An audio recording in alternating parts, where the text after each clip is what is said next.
Hello, everybody. This is episode number 204 of the Wild Edge of Being Human podcast. I'm your host, Allison Crow, and I have Heather Doyle Frasier today. It's been a long time coming. We originally had this scheduled in February, and now it's practically December. Not really, it's July. No, don't say that.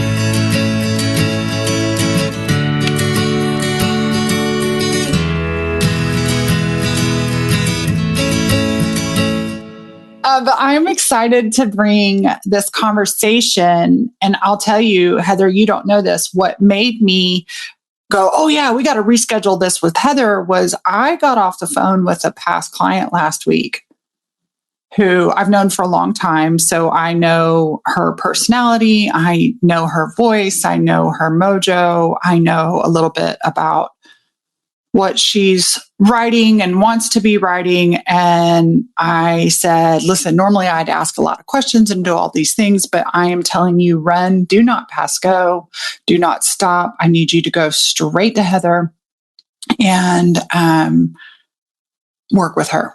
As I'd start out in her program that's coming up this fall, but then you're also going to want to work with her one-on-one. So y'all welcome Heather Doyle Frasier, publisher of Compassionate Mind Collaborative. Did I say that? I mean, say that right? Publishing. Yep. And she is also a writer herself and a singer. And she was my book coach. And also you did a lot of organizational editing for my book too. So I want to share a little bit about that process with everybody and why. I'm going to ask you a lot of questions, but I want to set the stage that in our industry, there's a lot of wham, bam, thank you, ma'am publishing. And then also towards the end of this process with you, I was diagnosed with ADHD, and that can make writing a book and finishing and organizing really complicated. And this can be a really shitty process if you're not careful with who you choose to work with and how you choose to create and put your creativity out in the world. So welcome, Heather. Thank you so much. I'm so glad to be here. How did you end up starting your own publishing company? Oh, okay. Well, I have been in the publishing industry since 1997. It's been a minute. I know. It's been a while. It's been a minute. Yeah. So I started in traditional publishing and was really, I've always been in love with books and reading and writing myself and the relationship that you have when you're holding a book. I feel like books are all about relationship 100% of the time. Even before I entered publishing, I was in love with books, and that's why I entered publishing. So I spent, until 2010 in traditional publishing. And for me, it just wasn't, when I left, it just wasn't a value alignment anymore for me. And I was ready to actually say goodbye to publishing other than publishing my own books. And write my own books. I was ready to completely leave the industry. And I took a break, took a job at a university as a project director for a very large education grant. And in that space and time was able to kind of reevaluate what I wanted to be doing. And when I was in publishing, I was what's called a development editor. And so that is not a grammar editor. That's not a copy editor. That's not a red line editor. That is an editor that helps you develop your manuscript. Yeah. Yes. So this is the part I get excited about, because nobody knows what that is. And without that, I would never have finished my book. yes, that is like someone, a partner with you to help you develop the content, the organization, the flow, the cadence, the strengths of your voice. So whenever I'm coming in to work on a book with someone, I'm looking for, okay, what are the strengths of this person's voice, and how can we make the most of those? How can we bring those out even more? And how can we, like highlight that even more? So that's what I did in publishing. Moved up to the point where I couldn't really go much higher in what my current role. I was an executive development editor. And so I left there, I was pretty disillusioned with the whole industry at the time. And I then again said I took this job with the grant. It gave me the space. And like, even though I was doing this big job, it gave me the space to say, okay, what do I really want to do? And because I had been in that company for so long, I was the person who was doing a lot of coaching and mentoring of new editorial people as they came in, like editorial assistants, development editors, different people like that. And I was also doing a lot with the clients that I was working. I mean, they weren't clients, that the authors I was working with on their books, because writing is such a vulnerable, raw experience, the process. And even when you feel like I got this handled, I have this covered, something is going to come up during the process that is difficult and challenging. And so I spent a lot of time helping people through quote unquote writer's block, which I think is really just what that is a fear or resistance underneath the writing that you need to work through. And it's not kind of like it's not good. You're not going to work through that. Like, I just need more self-discipline. I just need more will to do it. It's not going to be one of those things usually. You mean we can't beat the shit out of ourselves into publishing a book? Not in my experience. I mean, you can, but I don't think that that's the book you're going to want to, Right. be reading and writing. Right. So left that, decided I was going to go into coaching. So then, because I had done, I had a large part of my job had been coaching people. And so I, went through coach training and was going to open my own coaching business. And I did in 2012. And I was very clear that I was doing like life coaching, and I was not going to be doing anything in publishing except for writing my own books. So then this is a really long story. Sorry, you didn't know what you... Well, I think it's important. And, I always tell, I've known Heather for a long time, and you have some really amazing skills that we don't talk about on social media all the time, right? Yeah. Like, yeah.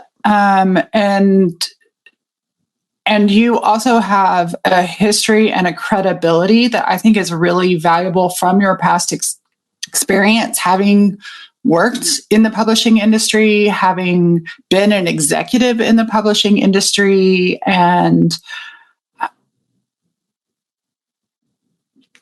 I want that. Yes. I want to bring that forward. And it was one of the reasons why I know you and all that too, but it was also one of the reasons, especially in this day and age where we can all create our own businesses. And, not knocking anybody who's done that, but if you're an aspiring author, like I was, I am now an official author. I think before self-publishing was an option, you submitted your book proposals and got an agent and did all these things. And then there's the whole behind the scenes stuff that, that could probably be a whole nother conversation. And I know that's not your ethos to just bash a whole industry, but I think, we're always comparing our inner experience to what we're seeing on the outside. Yeah. And you know that, and you know how to translate. So I experience you as having taken your heartbreak from the industry and the things that you did not like that you saw behind the scenes, and create a space and a loving mandate for that in your own publishing company. And that is true. Yeah, that is what I do. It's okay for it to be a long story. Okay, so you got the space. Yeah, I started my life coaching practice, and the very first client that I started working with, of course, about 2 months into our coaching time together, she was really struggling. She's like, oh, just the thing that's really bothering me is this book. Oh my gosh, I'm writing this book and I just don't even know what to do about. And I was like, oh, well, we could talk about that a little bit because I have this history. I could do, let's talk about the book. So I started doing that. And then I started coaching her through the book writing and then developing her manuscript with her and all of the pieces, the raw pieces that come up and rub against each other when you're writing a book. And it worked really, really well. And it just so happened, and I did not market this, but every client that I was getting was writing a book or wanted to write a book. So then I said, I am going to do this together because it makes so much more sense. And this is what was really the humanity piece of this was really missing in the industry when I was working in it. And I have a feeling it hasn't gotten any better. Yeah. I also was doing obviously my own exploration on different things. And my husband is a therapist, and he was looking into different modalities, acceptance commitment therapy and compassion focused therapy. And when he was talking about compassion focused therapy, especially, I was like, I do a lot of these things informally, and I want to learn more about this. And they have the non-therapy version of compassion focused therapy is called compassionate mind training. Very similar to mindful compassion. So mindful self-compassion. So I started going to trainings with him because it's not just their therapy. It's not just in the therapy range. It's also outside of that too. So I started going to some different trainings with him through the Compassionate Mind Foundation. And I had the opportunity to actually be with the founder of that modality, Dr. Paul Gilbert. And he was talking about how he created this and why he created this. And it was he created this in the 90s. And he said, I created this specifically for people who suffered from extreme self-criticism, shame, and anxiety. And and that to me, that's like most of humanity or all of humanity. But also, if like you looked at a handful of writers, just a handful of us. Hey, that's me. Because I said, oh, that's me. And I'm a writer, and I know my experience with so many people. And so I really started diving deep into that and integrating those practices formally into my coaching with authors and writers. And it was a perfect match, as I felt it would be. And I feel like it is, that when we say compassion, I'm talking about the definition I'm using is, the ability to see the pain and suffering in yourself and in others, and then the willingness and motivation to do something to help alleviate or prevent that suffering in some way. So if I can help someone to help themselves with that, and realize it's not your fault that you are having these, thoughts, feelings, all of the emotions, everything. It's just because you're human. It's because you're human that you're having these experiences.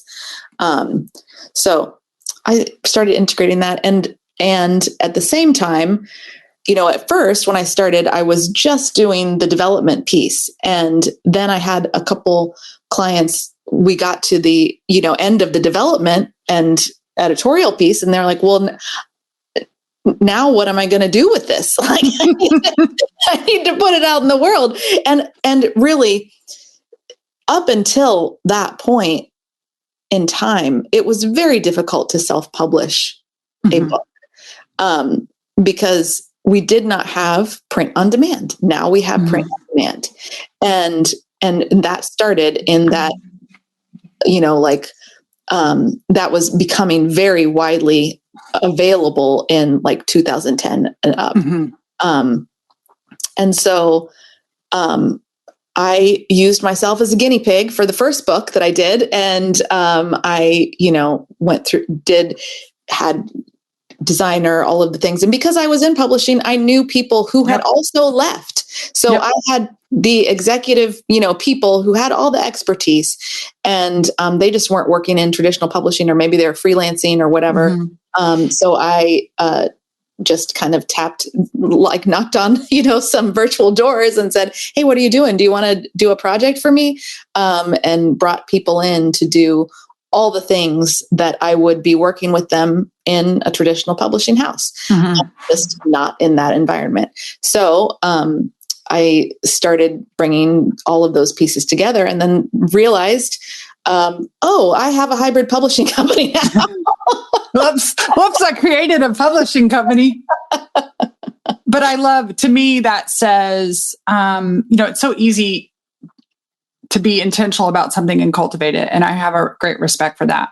And I often find that we don't see our gifts when we're living in them. And we may look up and realize, oh, this is what I've done by being in my gifts and with the resources available to me. And so that's what I see that you've done. And then since that awareness, obviously you've been very intentional. And I've worked with many of your team members and met a few of the newer people coming on. And, I've been through the entire process with you and consulted with somebody on your team about my audiobook. And so I don't even remember. I wish I could remember what I thought writing a book involved before I decided to write a book.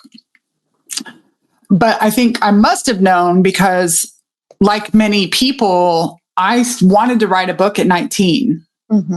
And very few people who want to write a book have never, almost everybody's thought about it for a really long time. It's not like they wake up one day and just think I've never, ever, ever thought about writing a book ever. And now I'm going to today.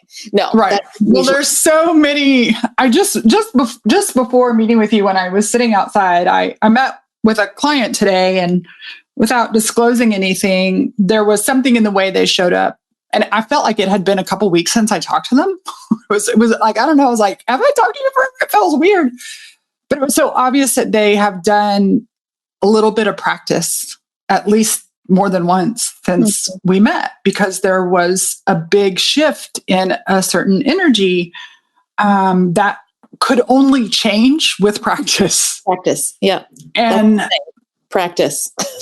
What I now get that I didn't get even, I don't even short time ago, short meaning 7 years ago. Nervous system, which you bring into nervous system is primary. Nervous system is primary. Yeah. And then the compassionate state of being, but the practice. Yeah. And that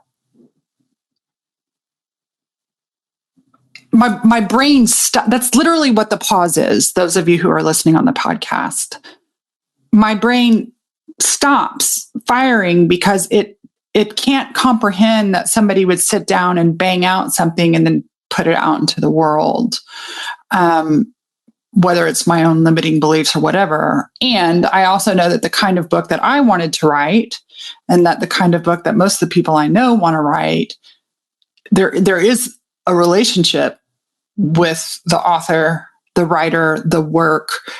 It's not just purely functional.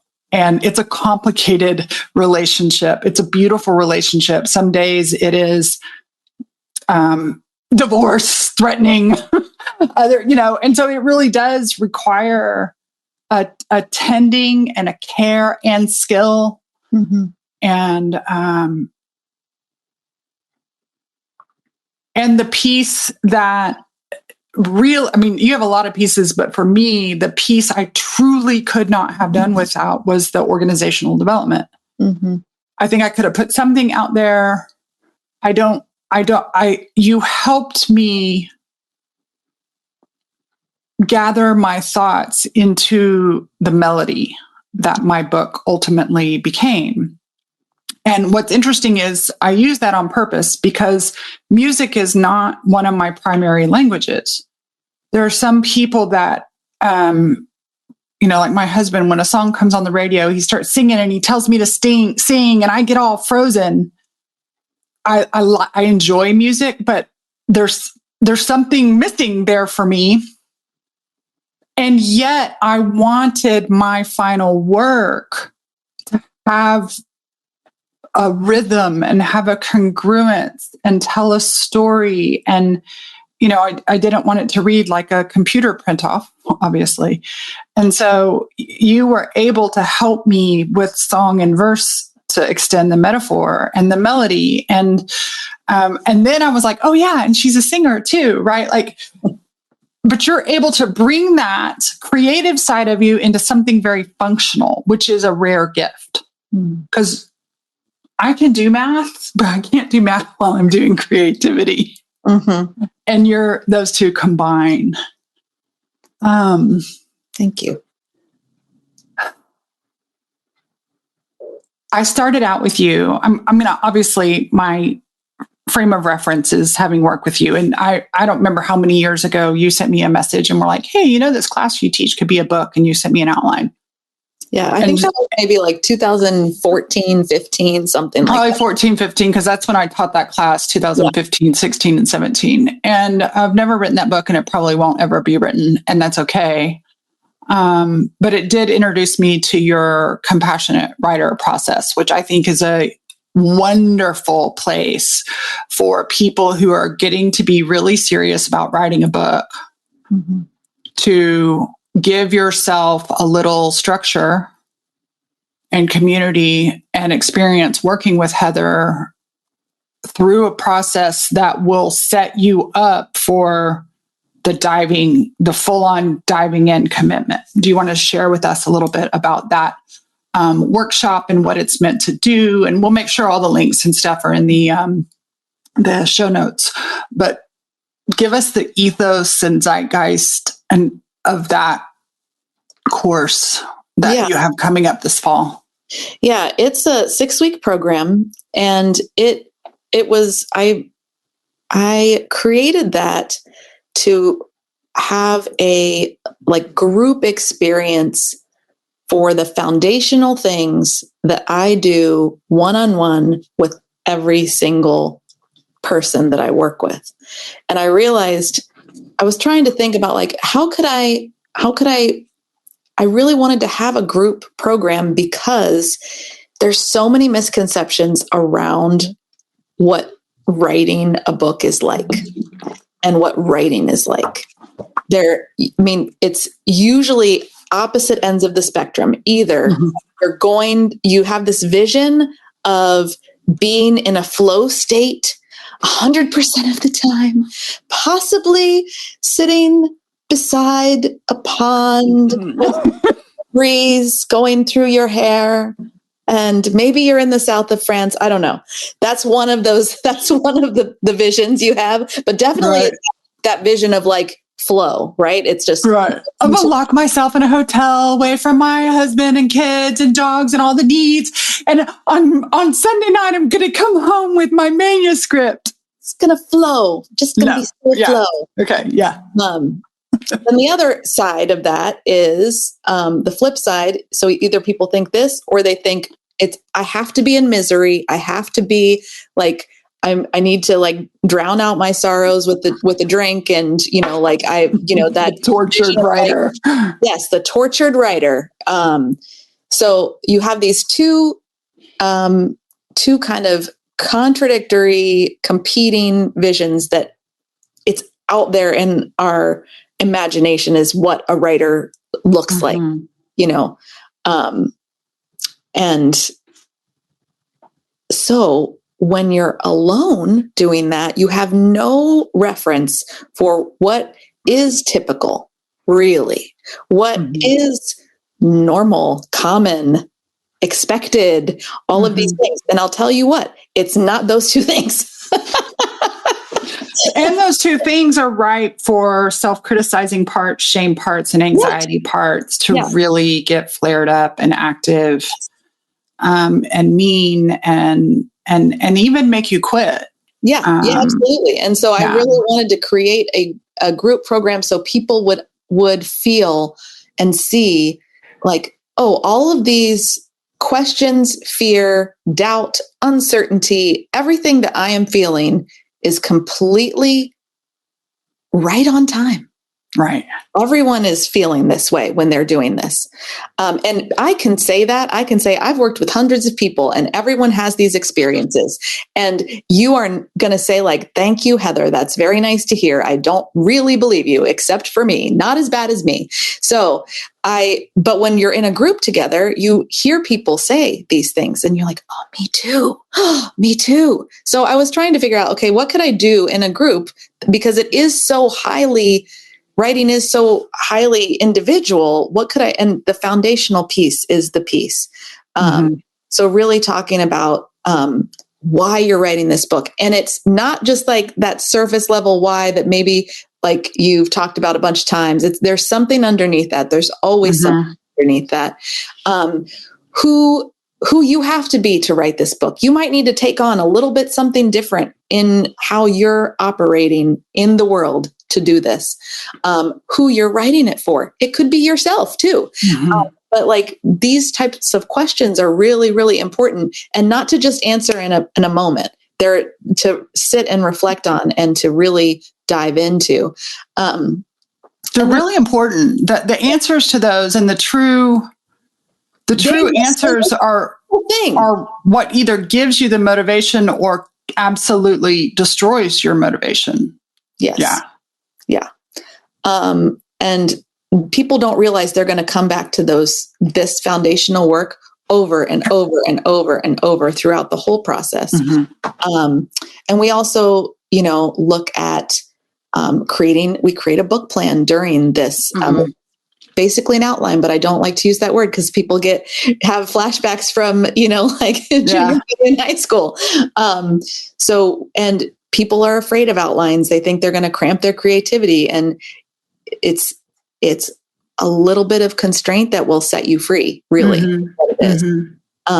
Absolutely. I can speak from experience. Like once that was in, you can see the whole picture. So you can see the whole picture. And if you get stuck in one area, you can look at your other areas and you don't have to necessarily like, oh, okay, this isn't coming today, but you can see another area that is, because you don't necessarily write a book in order. No, you don't have to write a book in order at all. You can write even a fiction. I mean, we're mostly talking about nonfiction right now, but even a fiction book, you can write scenes. You write scenes, and but so we talk about we do all of that. We also, talk a lot about the compassionate practice that you need to engage in to do all of this. We bring your compassionate other in, your compassionate self in. And the reason is because when you are in threat, all you see is everything through the threat lens. 100% of what you see is through the threat lens. So that makes your book really difficult to write if you're coming from a place of threat. And the threat is your threat system is not like, we don't want to eradicate that. We're not trying to take that out. You need that to survive, but we need to have enough internal safeness to be able to have like a toehold on there, that where we can feel safe enough to create. And without that, that's what happens when you're when you're experiencing quote unquote writer's block. You're in such threat and your nervous system is so completely dysregulated that you cannot be with yourself and the page, do what you need to do. I would like for you quickly, this is a little piece about dysregulation, because I think there's an obvious dysregulation when somebody is in a big emotional obvious. But what does invisible dysregulation threat response, what are some of the ways that can show up? Because my experience is, I remember a therapist asked me one time, actually a psychiatrist asked me, I was doing some meditation and they were like, have you ever experienced any trauma? And I was like, no. And in my mind, I didn't necessarily have the after school special kind of trauma.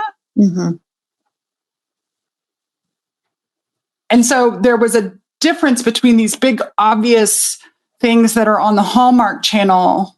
And then now what I know and see are invisible, dysregulated states that are, quote, holding people back, that are disrupting their lives and work, that can disrupt. So, for example, procrastination.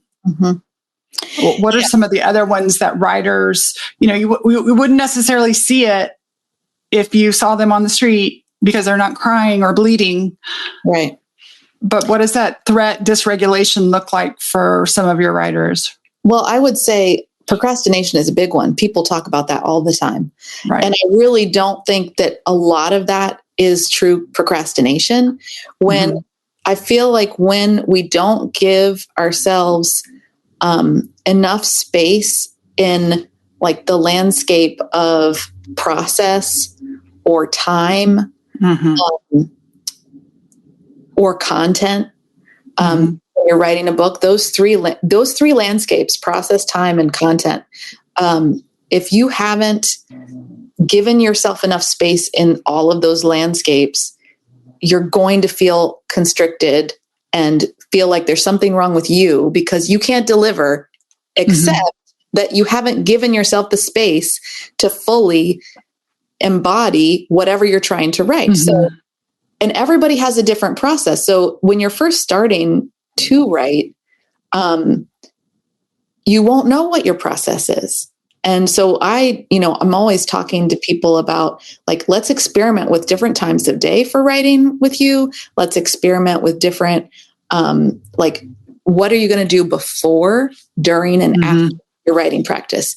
That's really, really important because people don't think about before or after. They just think about the during. But the during can't happen if you haven't had some before thought and the after piece for the next time. So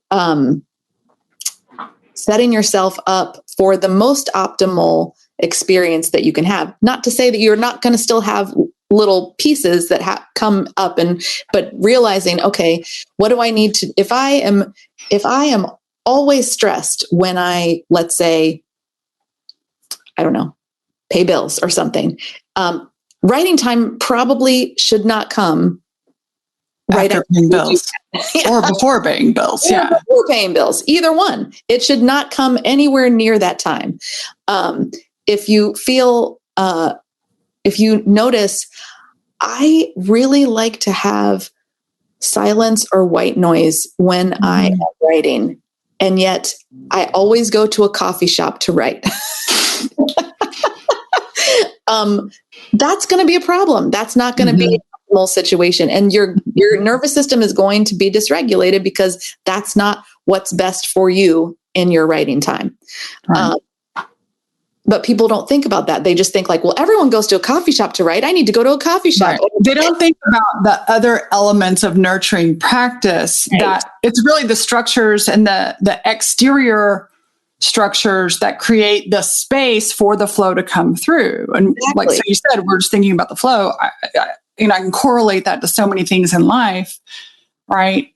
I've become this structured person, and the me of 10 years ago, her eyeballs boggle because the structure has set me free, because when there's a structure or a routine, I'm not thinking about all those other things. Right. And so the space left is to write. And so part of my process still, I'll never forget my book published December 8th, was it, or 6th? I can't, 6th? December 6th, on D-Day.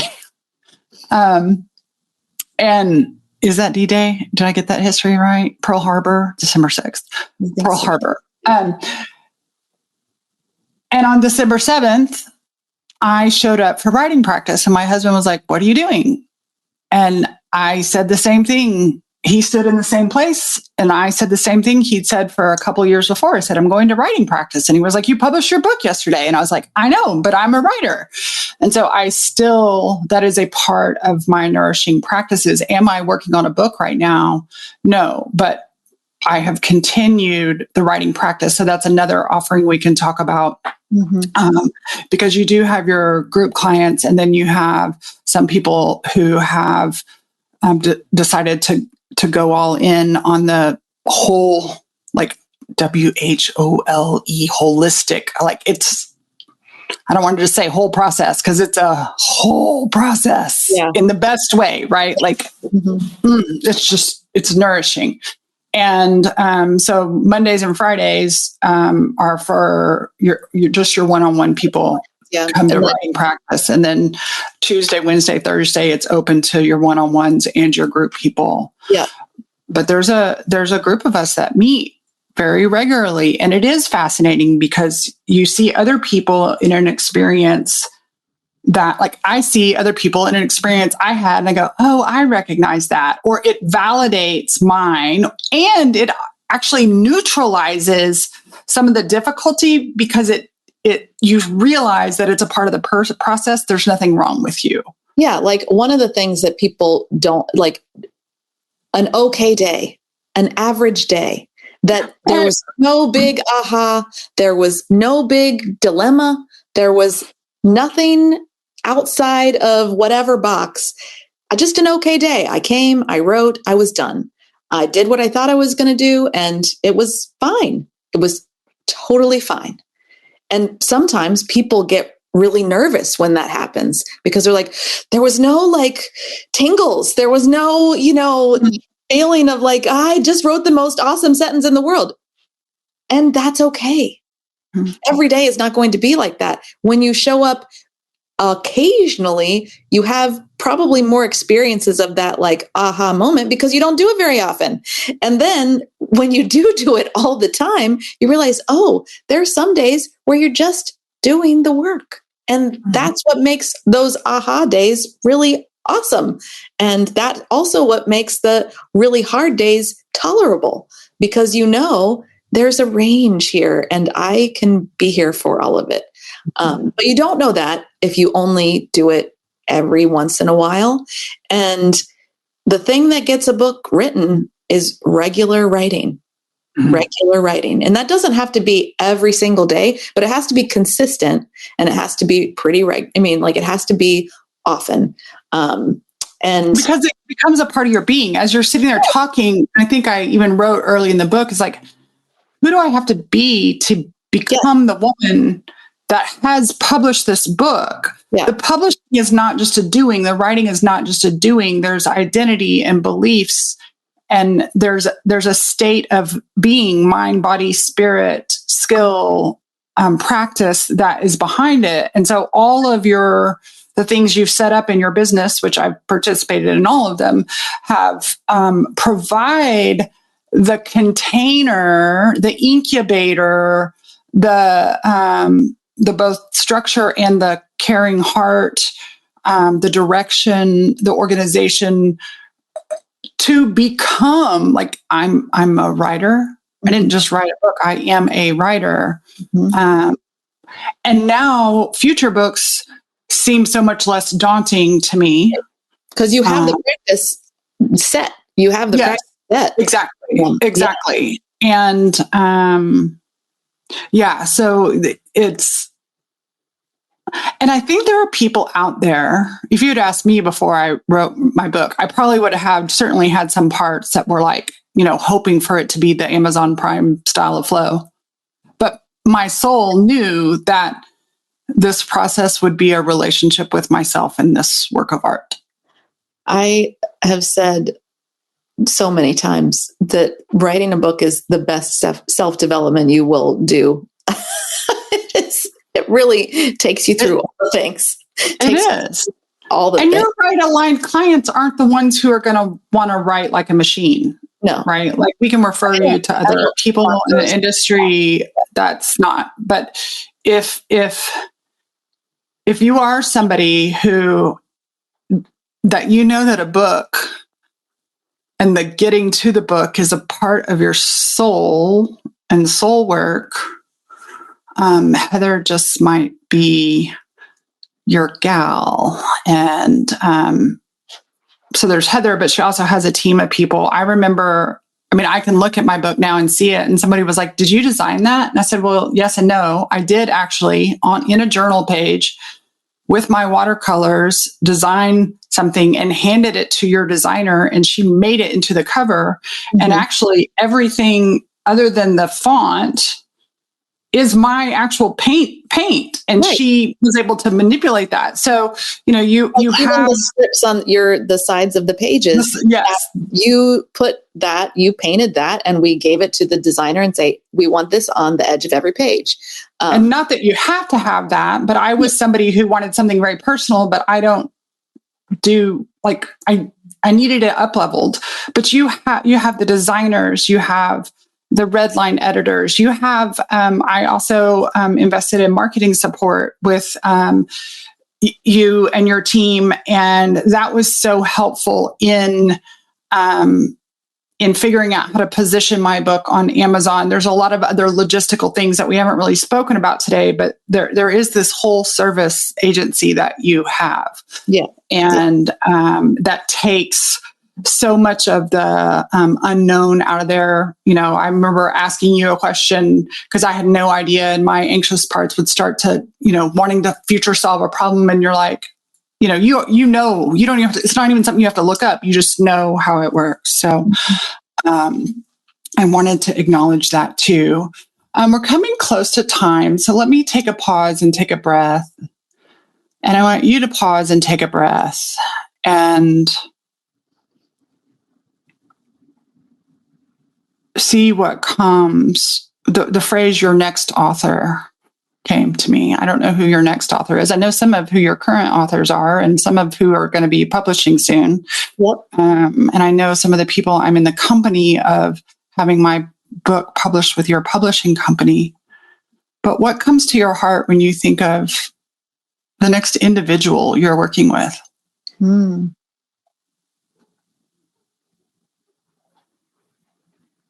I think, I said this a little bit earlier, but everything is about relationship with me. Mm-hmm.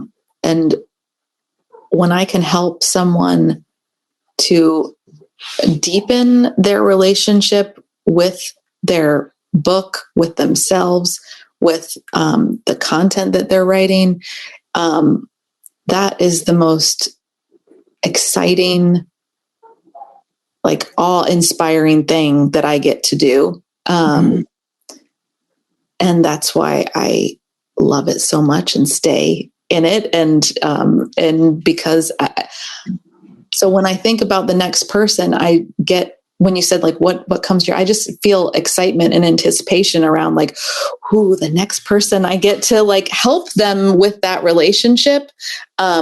It makes me so happy. It just makes me feel I can't wait for that. Yeah. Okay. I'm going to do a quick fire answer. Okay. But these are hot topic. Okay. Chat GPT. I want your honest reactions. The thing that just came to my head was, don't be scared. Don't be scared. It's so funny because I know a little bit about Chat GPT, and there's, I hear some people say all these things, but as somebody who's been through this process, Chat GPT can never take away the process that I went through. So that's why I say don't be scared. And I mean, sure, it can string together words. It can, do those things. But for me, the most unique thing about someone's book is their voice. Mm-hmm. And that nuance, that lyrical quality, that cadence cannot be copied or fabricated by AI to me. Mm-hmm. If you're writing a marketing paragraph about something, okay, maybe, I don't know. But like not a book. This is not what we're doing here. So that's why I said, don't be scared. I think that, it has its place and purpose. And that's, if you're doing research on something, maybe that'll be helpful. But not for writing your book. Right. I'm not scared about it. I'm not scared. The second one that is, I know is a little hot potato is write your book in a weekend. Ugh. That's my immediate reaction. I happen to have become friends with Heather over the last 7 years, so I know some of the shit that burns her up. Yeah, that definitely burns me up. I get so incredibly annoyed with the write your book in a weekend. That's not the type of book that I'm going to be writing. That's not the type of book any of my clients are going to be writing. So if that's the type of book that you want to write, then I would love for you to write that, but not with me. But there's a desire under your irritation, because underneath all irritation is desire. If you could put the desire into one word, what's the desire? I would say my annoyance around that is that you're missing out. I want you to have this full experience, and there's no way you can have it in a weekend. Mm-hmm. You can have some experience in a weekend, but you can't have this experience in a weekend. Mm-hmm. You need space in the writing process. It's required. You change during the writing process drastically. Mm-hmm. And you cannot have that reflected in your voice in a weekend. I know, it bugs you. Okay, I'm going to ask you some that feel good. What are you currently reading that just makes you pee your pants, soulfully happy? Well,